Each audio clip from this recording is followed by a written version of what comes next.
नाही रे, काय करत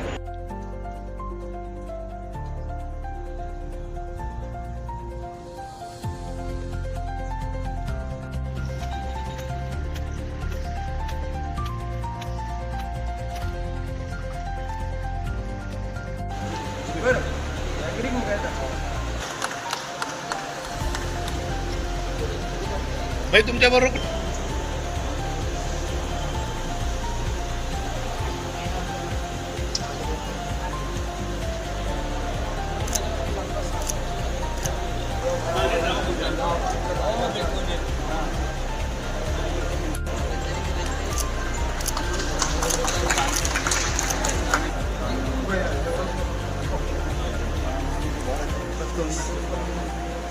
मदतकरांनी जो एकच वस्तू मिळते, पण निवडणुकीची आचारसंहिता संपली, जिल्हा परिषद नगरपालिकेच्या निवडणुका झाल्या की नंतर 5,000 लोकांना आपल्या जिल्ह्यामध्ये कसा लाभ मिळेल, भलेही प्रत्येक तालुक्यामध्ये आम्ही जाऊ, नंदुरबार, शहादा, तळोदा, अक्कलकुवा मुख्यालय शेवटी, पण तरी सुद्धा जे जे बिचारे अपंग असतील त्या सर्वांना आपण हा टाकला, हा जिल्ह्याच्या जनतेच्या सोयीसाठी टाकला.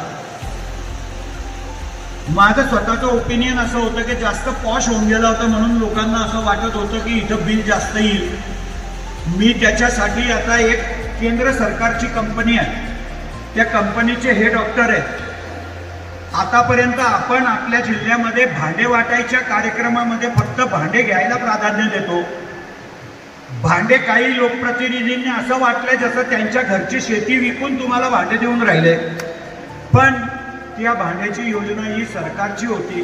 पण भांड्यापेक्षा माझी तुम्हाला विनंती आहे की तिचा जॉब कार्ड मिळतो, जॉब कार्ड कामगार कल्याण मंडळाचा, बघा जय हरी, जॉब कार्ड मिळतो, जॉब कार्ड. त्या जॉब कार्ड तुम्ही ज्याच्याकडे 1 रुपयामध्ये, जर तो त्याचं रिन्युवेशन संपलं असेल तर 1 रुपया भरायचे, त्याला रिन्युवेट करा. ते जॉब कार्ड ज्याच्याकडे, त्याच्या घरामध्ये जर 5 माणसं असतील तरी सुद्धा त्या 5 माणसांचा फुकटात इलाज याच दवाखान्यामध्ये होणार आहे, अशी योजना आपण आणलेली आहे. बरोबर आहे. माझी विनंती आता तर ते सर्वांची औषध सुद्धा फुकटात देतात आहे. फक्त ज्याच्याकडे माणसाला भांड्यापेक्षा, भांडे तर 2-4 हजारचे भांडे आहेत ते, पण आमच्या मुलाचं उच्च सरकार पैसे देत आहे. आमच्या आरोग्याची सुद्धा कुटुंबाची काळजी सरकार घेत आहे आणि त्याच्यासाठी आमचं हॉस्पिटल आम्ही या कंपनीला MOU केला आहे आणि भविष्यामध्ये या कंपनीच्या माध्यमातून प्रत्येक तालुक्याला कॅम्प होतील. शहाद्याचे पेशंट बी नंदुरबार